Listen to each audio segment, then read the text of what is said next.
Assalamualaikum warahmatullahi wabarakatuh. Terima kasih kepada rakan media, rakan-rakan daripada ahli parlimen yang lain. Pertamanya ialah kita pun tak dengar kenaan dengan contoh biarlah fair.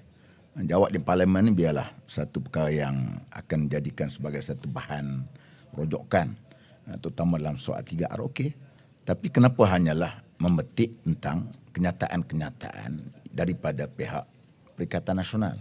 Itu pun boleh dibahaskan lagi. Yang keduanya, kenapa dalam isu Khawarij yang dituduh oleh ahli parlimen DAP. Khawarij ni berat tau. Khawarij ni berat. Menganggap kalau kami Khawarij ni tak ada dah orang Cina, orang India ni. Tak ada dah India di Kelantan ataupun di Terengganu. Yang minoriti pun duduk di sana. Tapi realiti yang berlaku, kami ada Dewan DHPP. Dewan Himpunan Pendokong. Setiap kali datang mesyuarat, dia terlibat. Pengurusi dia terlibat di dalam jawatan kuasa PAH Pusat. Dan kita pula ada di sana, ada ahli majlis, ada penghulu dari kalangan orang bukan Islam, Cina, India, Siam dan sebagainya. Kita buktikan.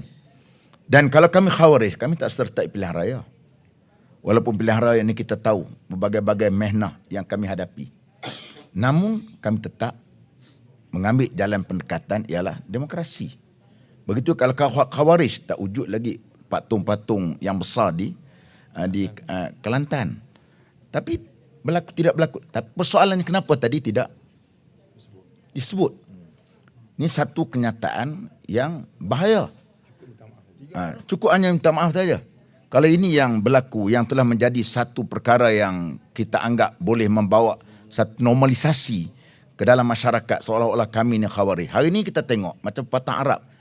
Perkataan Harapan ni dia bawa macam Patang Arab sebut, dia kata darabani wa baka, syatamani washtaka. Dia pukul aku, dia bagi tahu ke orang tu pukul dia. Dia maki aku, tiba-tiba dia bagi tahu ke orang tu maki dia. Hari ini dia yang bawa berkenaan dengan hal-hal yang Khawarij 3R, tiba-tiba dia nak burden ni letak kepada kita. Kita nak biarlah seorang menteri adil jawapannya. Kami tadi arah nak bangun tadi. Yalah, kesempatan tidak ada, kita tahu. Batu Ara pun mencabar supaya buat di luar sebagainya. Tak apalah. Nak sebutnya ialah kita nak supaya bentuk yang agak adil. Biar ada satu tindakan yang adil dua-dua pihak. Barulah di sana kita akan dapat wujudnya satu keharmonian yang baik. Tapi janganlah sebelah pihak saja kami kena dan pihak sana tidak kena. Kena ingat, kerajaan ni kerajaan boleh kita katakan nanti hari ini kamu ke atas. Wa tilkal ayyamu nudawiluha bainan nas. Hari ini kamu kerajaan. Macam dulu juga kami pernah jadi kerajaan, sekarang kami pembangkang. Besok juga kamu juga menjadi pembangkang, kami jadi kerajaan. Jangan itu yang kita ingat. Kita perkara yang kita nak buat, waktu kita nak buat satu perkara ni, kita kena fikir ke depan. Kita kena fikir, jangan kita hanya fikirkan waktu kita ada kuasa, kita boleh buat apa saja yang kita nak buat. Terima kasih. Isu tadi Muatanin Sungai Petani cakap tak boleh sebut ada. Ya, satu lagi berkenaan dengan istilah kafir dan sebagainya. Ini istilah dalam Quran, dalam hadis. Cuma istilah ni orang bukan Islam ataupun dan sebut kataan kafir, perkataan tu orang bukan Islam dan orang Islam. Tiba-tiba apabila tak boleh pula kita nak kata, nak sebut perkataan tak boleh, tak benar kan? Tak dibenarlah agama kita. Kerana kita ada keyakinan bahawasanya ini ajaran Islam yang ajar begitu. Ini Islam, ini bukan Islam. Tapi apa perkataan yang menyebabkan kononnya ini satu konotasi yang tidak baik, yang boleh mengancam sebagainya. Jadi itu istilah yang sentiasa kadang-kadang untuk nak orang kata apa, nak normalisasi dalam masyarakat pada hari ini. Seolah-olah perkara itu jangan disebut. Macam Ketua Pemuda sebut tadi lah, Al-Ustaz sebut tadi. Seolah-olah macam perkataan tu perkataan yang cuba untuk mereka nak bawa ke arah mana? Rojokkan. Rojokkan mereka ni rojok mana?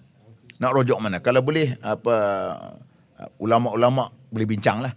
Boleh bincang berkenaan dengan pembawaan-pembawaan yang mereka nak bawa ni, sampai apakah istilah tu kita tak boleh guna ataupun istilah tu kita boleh guna. Tapi kami bagi keyakinan kita sebagai seorang Islam, maka istilah itu istilah yang telah pun digunakan pakai dalam Al-Quran dan juga di dalam hadis Nabi. Dan penggunaan itu tidak pun menimbulkan hal-hal yang orang kata apa, huru-hara dalam masyarakat selama ini. Malahan ketika Mufti Pahang menyebut tentang DAP KP Harbi, kita berpendirian tak boleh berpandangan demikian rupa. Itu stand pass. Stand pass berkenaan dengan hal yang disebutkan oleh Mufti Pahang ketika itu. Kerana pada kita ialah kenyataan KP Harbi itu kenyataan yang kita anggap tidak harmoni. Itu pendirian PAS. Boleh tengok kenyataan-kenyataan kita. Bagaimana kita kata tadi, kalau kita anggap begitu, maka tidak wujudlah lagi orang bukan Islam di Kelantan dan juga di Terengganu. Terima kasih.